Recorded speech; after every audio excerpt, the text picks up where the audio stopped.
자, 두 번째로 볼 것이 범죄인입니다. 자, 개념은 됐고요. 바로 범죄인 분류로 갑니다. 자, 롬브로조의 분류. 자, 롬브로조의 분류 출제가 좀 잘 되는데요. 자, 먼저 각주를 가보면, 자, 롬브로조는 실증적 연구를 토대로 한 범죄 인류학적 입장에서 다음과 같이 분류했다는 거예요.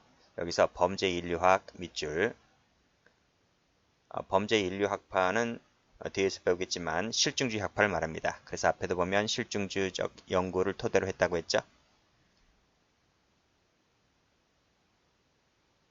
그 다음 페이지 나오는 페리, 가로팔로 전부 다 범죄 인류 학파들입니다. 자, 먼저 롬브로즈의 분류. 자, 다 볼 건 아니고요. 출제되는 것만 보시면 됩니다. 일단은 생내적 범죄인 할 때 생동그라미, 정신병 범죄인 정동그라미, 격정 격동그라미, 기동그라미, 상동그라미, 잠동그라미. 그래서 생정, 격기, 상, 잠 앞 글자 따서 외우세요.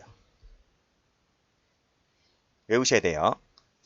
롬브로조는 생정, 격기, 상잠 6가지네요. 6가지로 분류를 했다. 자, 여기서 생내적 범죄인,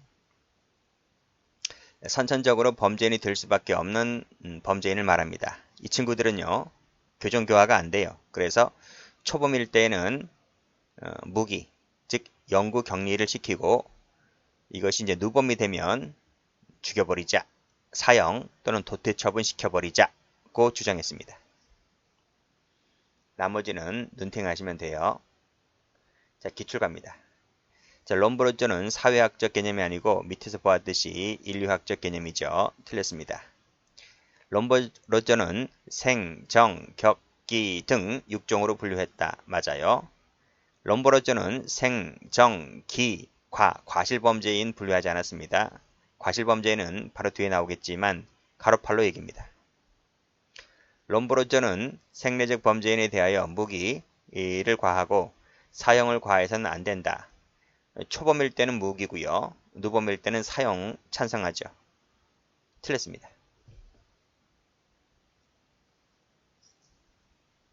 자, 페리입니다. 자, 페리 역시 마찬가지로 앞에서 얘기했던 범죄 인류학파 중에 한 사람이라고 했어요. 그런 것은 저 뒤에서 다시 나올 겁니다. 자, 쭉 내려와서 각주를 보시면, 자, 페리는 그 롬브로조의 제자입니다. 제자라서 그 제자 스승의 견해를 일부 답습하죠. 그래서 생물학적 범죄 원인도 연구를 했지만 롬브로조는 프랑스로 유학을 갑니다. 유학을 가서 거기서 이제 환경론을 좀 배우죠. 그래서 롬브로조 견해 그리고 유학 가서 배운 프랑스 범죄 사회학적 요인 등을 고려해서 다음과 같이 제시를 하죠. 이런 내용은 저 뒤에 나온다고 했습니다. 그래서 사회학적 요인을 고려를 한다. 생물학적 뿐만 아니라. 그래서 이 친구는 프랑스 유학 갔다가 다시 돌아옵니다. 그래서 스승한테 막 따지죠. 막 따지고 들어요. 그래서 롬브로조는 나이가 이제 한참 됐죠. 근데 나이가 먹으면 원래 고집이 더 세지는데 제자의 말을 받아들이죠. 그래서 말기 때 가면 이 롬브로조는 자신의 견해의 일부를 수정하게 됩니다. 자, 올라가죠. 자, 페리는 어떻게 분류를 했을까? 자, 생, 정, 격, 기, 상이네요. 5개입니다. 뭐가 없지? 앞에서 보면 여기는 생정, 격기, 상 외에 요 잠자가 들어가잖아요. 잠자가. 롬브로조는. 그런데 페리는 상까지만 있어요. 5가지다. 잠이 없다. 자, 페리는요. 생내적 범죄인은 역시 무기격리시키고 유형에 처해야 된다. 고 보고 있어요. 사형제도 있나? 사형제도 있어 없어? 없죠. 그치? 그래서 기출을 가보면 페리는 생내적 범죄인에 대하여 사형에 처할 것을 주장했다. 사형에 사형제도를 찬성하지 않았어요. 틀렸고. 방금 보았듯이 생정격기 상이라고 했습니다. 확신범죄는 없어요.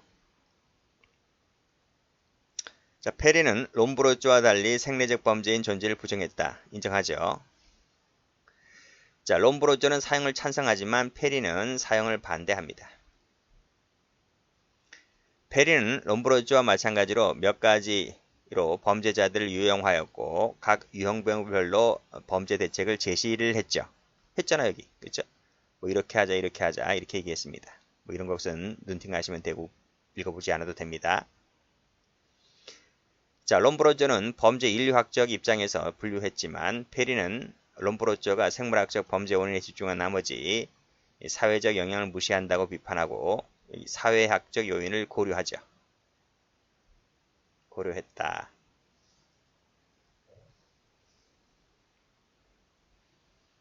가로팔로 갑니다. 자, 각주 갑니다. 가로팔로는 범죄인을 자연범, 법정범으로 크게 나누었어요. 자, 그리고 요 생물학적 요인에 요 심리학적 요인을 덧붙이고 있다는 점에서 약간 특징을 보이고 있죠. 자세한 것은 저 뒤에 따라 나옵니다. 롬브로조 페리 가로팔로는 일단 가로팔로의 분류, 자연범, 법정범, 과실범 나오죠. 과실범. 이렇게 세 가지로 분류한 사람이 가로팔로입니다. 그리고 자연범이라고 하는 것은 앞에서 롬브로조 페리가 말했던 그 생리적 범죄인을 말합니다. 이 사람은 필기해야 되겠네요. 누구를 말한다? 생리적 범죄인을 가로팔로는 자연범이라고 했다. 자, 갑니다. 인류의 근본인 다른 사람을 생각하는 심성이 야한 데는 없어. 그게 연민의 정이거든. 연민의 정. 성실의 정. 이게 결여된 자. 뭐 침해되었거나 결여된 자. 이렇게 없는 자 이렇게 보시면 됩니다. 그렇지? 그러니까 우리 연쇄 살인마들 보면 그 피해자가 살려주세요 살려주세요 막 애원하더라도 죽여버리잖아. 그치? 그 연민의 정이 없기 때문에 그래요. 자, 이런 자들은 애당초 애타심이 없는 자들이기 때문에 어떤 정책이나 제도도 효과가 없다는 거야. 그래서 뭐 한다? 죽여버리자. 이거면 죽여버리자. 그래서 가로팔로는 사형제도를 찬성합니다. 그렇죠? 그리고 유형도 뭐 찬성하고요. 어떤 중요한 것은 사형제도를 찬성했다는 거야. 법정범은 어떡하냐? 법정범은 정기 구금시키자. 이렇게 얘기를 했고 과실범은 불처벌, 처벌하지 않는다. 이렇게 얘기했습니다. 다 알아두셔야 돼요. 자, 자연범은 사형. 뭐 사형만 해도 알아요. 사형.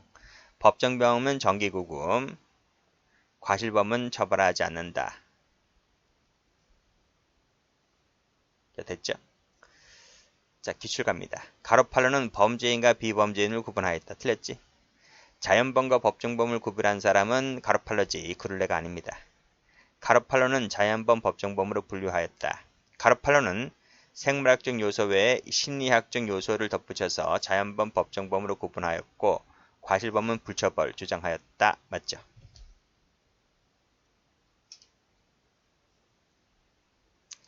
리스트입니다.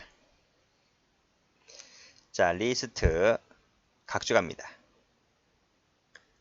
자, 리스트는 목적형의 입장에서 뒤에서 리스트 따로 봅니다. 처벌되어야 할 것은 행위가 아니라 행위자라 보였고 행위자 밑줄. 형벌의 목적을 개선, 위화, 무해화로 세 단계로 나누었고 그리고 세 가지 목적을 각각 달리 적용해야 된다. 유형에 따라서 그렇게 얘기했습니다. 그래서 올라가면 어떻게 보았다? 개선 불가능자, 가능자, 그리고 외에 기회범 이렇게 분류했습니다. 개선 불가능한 자는 무해화 조치를 취하고 개선 가능자는 개선 조치 취하면 되고 기회범은 위하하면 된다는 거예요. 다시 올라갑니다. 무해화 조치는 종신형에 따른 무해화 조치를 취해야 된다. 개선 조치는 형벌을 부과하면 되는데 끊고 다만 단기 자유형은 피하자. 그래서 X 그쵸? 밑에 위하도 마찬가지예요. 단기 자유형은 피하자. X 이렇게 보시면 됩니다. 기출가죠. 자연범, 법정범으로 구분한 사람은 가로팔로라 그랬잖아. 리스트가 아니고요. 리스트는 어떻게 봤어요? 여기 개선 가능자와 불가능자 이렇게 구분했죠. 단기 자유형은 피해자라고 했잖아. 개선이 불가능한 범죄자를 불가능한 자는 격리 조치하는 무해화 조치를 필요하다고 말했다. 맞죠? 개선 가능한 자는 개선을, 필요 없는 자는 위하를, 불가능자는 격리, 무해화 조치를 취해야 된다고 봤다. 맞죠? 자, IKV 국제형사학협회입니다. 여기서 분류 보죠. 순간적 범죄인, 사회 적응력이 약화된 범죄인, 이거 몰라도 돼요. 기출만 알면 돼요.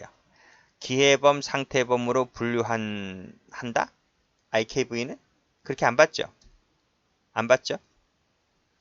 기회범은 어디서 나와? 위에서 나오잖아. 여기서. IKV는 어떻게 분류했어요? 여기. 개선 가능, 개선 곤란, 개선 불가능. 여기 기회적, 그쵸? 기회적 나왔네. 기회적 범죄인. 사회 적응력이 약화된 범죄인. 합법적 생활을 기대할 수 없는 범죄인. 이렇게 분류했다. 딱 한 번 나왔네. 한 번. 그 정도로만 보시면 되고. 아샤펜부르크 갑니다. 아샤펜부르크 각주 가보죠. 아샤펜부르크는 개인적, 환경적 요인을 결합해서 다음과 같이 7가지 유형으로 분류했다는 것. 출제 여러 번 됐어요. 7가지다. 7가지. 이름도 제일 길지? 아샤펜부르크. 제일 길잖아. 7가지입니다. 앞글자 따세요. 우, 격, 기, 예, 누, 관, 직. 우격기, 예누, 관직. 예모는 그 예비 음모할 때 그 예모입니다. 그렇죠? 우격기, 예누, 관직. 우격기, 예누, 관직 외우시라고요. 그 내용은 알 필요 없어요.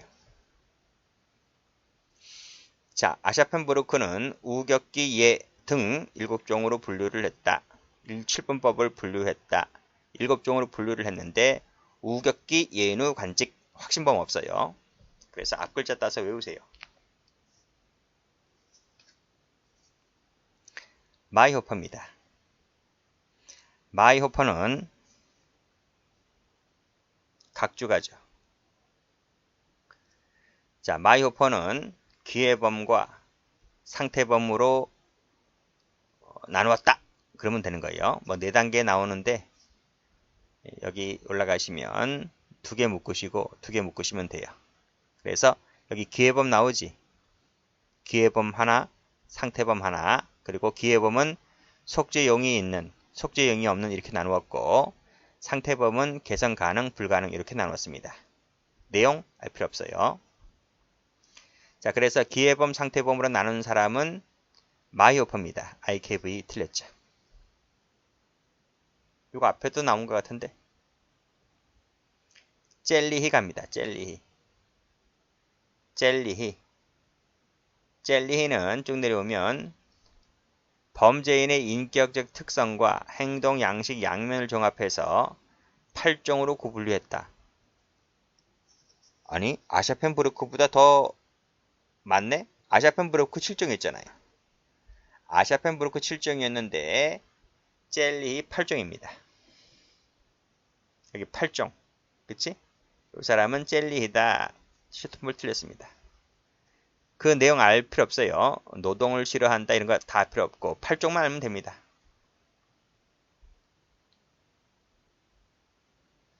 엑스너 갑니다. 엑스너는 다원적 분류다. 도표에서 보듯이 이렇게 여러 가지 형태로 다양하게 분류를 했습니다. 분류를 했습니다. 그 정도만 알면 됩니다. 여기 성격, 뭐 유전, 심리학, 사회학, 형사정책, 뭐 다양하게, 그리고 뭐 성격학 측면에서 상태, 기회, 내인성, 외인성, 조발성, 지발성, 다양하게 많이 분류를 했다 이거지. 그래서 여기 보시면 쭉 뭐뭐뭐뭐뭐뭐뭐 등으로 분류한 사람은 X너 그 정도면 됩니다. 여기 뭐 내용 알 필요 없어요. 내용 이딴 거 다 필요 없어요. 우리나라 마지막으로 우리나라 가봅니다. 우리나라는 자 우, 상, 심, 사, 소 다섯 가지로 분류합니다. 옛날 얘기예요, 옛날 얘기. 저 일제시대에 누구지? 일본의 앞에서 일제시대 때 한번 배운 것 같은데. 교정학 때 나오는 거구만요. 일본의 누구? 유명한 사람이 있습니다. 그 사람이 분류했던 것을 답습해서 우리나라 분류도 일본 따라서 우상심사소 이렇게 분류를 했다. 요즘이 아니고 옛날에 초기에 이렇게 분류했던 겁니다. 이거 한번 나온 적 있어요. 우리나라는 우, 상, 심, 사, 소죠. 직업 범죄는 없어요. 그렇게 앞글자만 따면 되겠습니다. 내용 필요 없습니다. 여기까지 합니다.